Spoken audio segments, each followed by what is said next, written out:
Сәлеметсіздер ме, қымбатты менің көрермендерім. Бүгін сіздерге мен қазақтың ұлттық тағамдарының асханасынан жүргем деген тағамды ұсынғым келіп отыр. Бұл қарын мен тоқ ішектің екеуінің оралып жасалатын тағам. Өте керемет, дәмді тағам. Енді сіздермен біз қазір осыны жасап көрейік. Керемет қазақтың ұлттық тағамының бірі болып есептелетін жүргем деген тағамды дайындау үшін бізге керекті азық-түлік. Бізге ең бастысы шек керек. Мына қараңыз, біз 1,5 метр сиырдың тоқ ішегін алдық. Оның жанына қосып өрілетін қарын керек. Сол жылқы сиырдың қарынын біз бөліп тігіп қойдық, ұзынша қылып. Ол да 1,5 метр шығады. Енді бұрын біз білеміз, мынау шекті қалай өруді мен талай көрсеткен каналымда бар. Міне көріңіз. Шек деген өрілуі оңай. Міне осылай өріп кете бересіз. Бір әдемі болып өріледі. Міне. Бұл өрілген шегіңіз бір өзі болмайды. Бұл жүргем деген тамақта. Бұл тағамда бұл қарынмен бірге қосылып өріледі. Өте дәмдірек болып есептеледі. Қазақта бір сөз бар. Жаяу жүргенге жүргем кез болады деген сөз.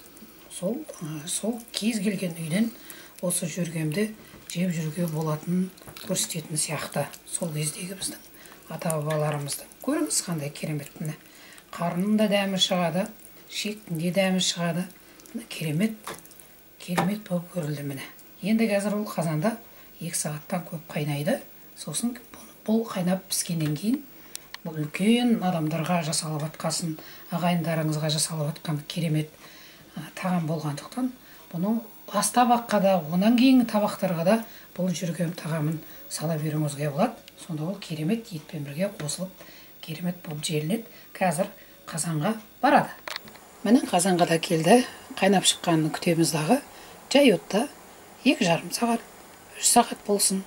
Қайнатып көріңіз. Міне қайнап шықты. Енді көбігін алыңыз. Астын жай отқа қойыңыз дағы. 2 сағат болсын, 2,5 сағат болсын. Қайнатыңыз. Тұзын көріңіз. Дәмін көріңіз. Міне жүргем тағамымыз өте керемет дайын болды.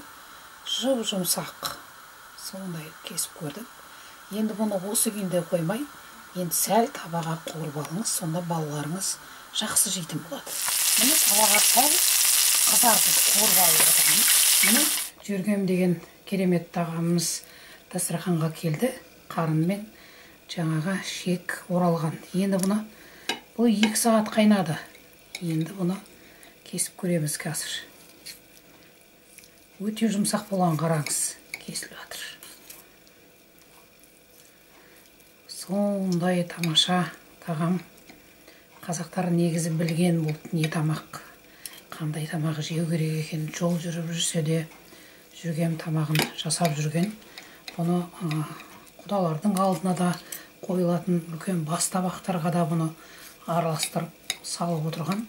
Себебі шек қарын қалып кетпесін деген оймен жасалған шығар. Қазір шек қарын тасталып жатыр, лақтырылып жатыр. Сондай болмаған біздің кезімізде деп ата-бабамыз бізге айтпақшы. Негізі бұны тастауға болмайды. Сондықтан бұның дәрумендері бойында өте зор.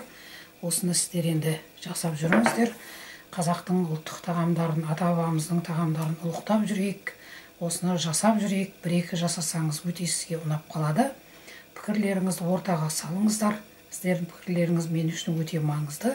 Астарыңыз дәмді болсын.